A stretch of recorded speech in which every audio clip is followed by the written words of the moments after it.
ciidamada kala duwan ee ilaalada xeebaha ee gobolka saaxil ayaa waxaa ka qayb galay gudoomiyaha gobolka saaxil duqa degmada berbera iyo weliba saraakiisha ciidamada badda iyo ciidanka booliiska ee gobolka saaxil iyo madax ka socotay hay'adda EU CAP waxaana halkaasi ugu horreyn ka waramay tobabarkan iyo ahmiyadda uu leeyahay saraakiisha kala duwan ee ka qayb qaadanaysa taliyaha guud ee ciidanka ilaalada xeebaha ee gobolka saaxil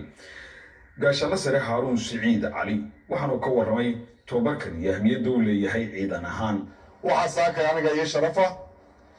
in aan u furayo ambaan goobjoog u ahay saraakiishii ugu horreysay ee muddo 3 bilood ah baran doonta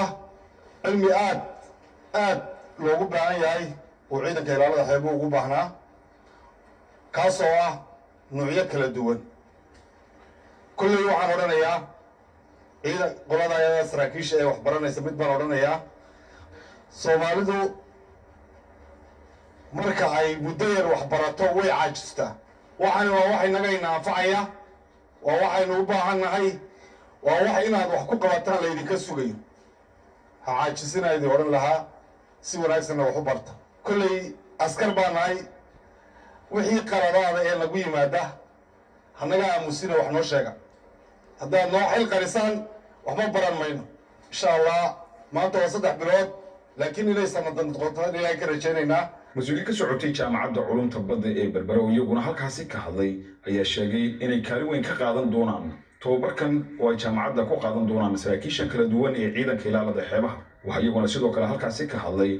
تريها عيدا كبوليس كجوبر كالساحل كشان لموسى حسن آدم يسيدو كلا قدوميها قولها الدجاج كي دق بدأ بربرة عبد الشكور محمود حسن عدن وسولو ويتو برضه نوعا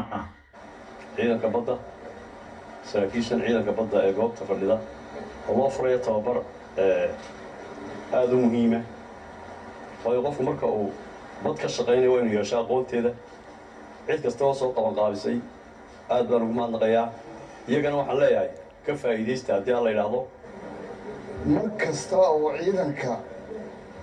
أقولتي سي علمي سسرور وقاضو وحاضو أتكان ستهيد عيدا كا يا أتكان سا مركا إلهي سبحانه وتعالى واحد يكبر إياه أقولتها أي نوسيدان المقادين هذا نحبنا صاحين إنه كاهرنا لما كان رئيس وردن أما يو كاب كوا أنا با حب سيد معلومة الحقيقة لنا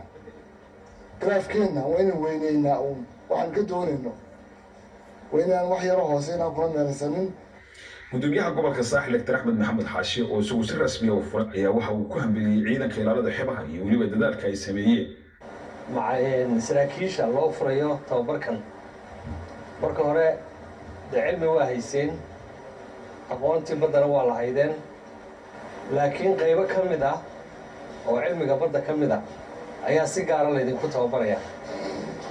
waxaynu u baahannahay markaa muddada kooban ee halka joogtaan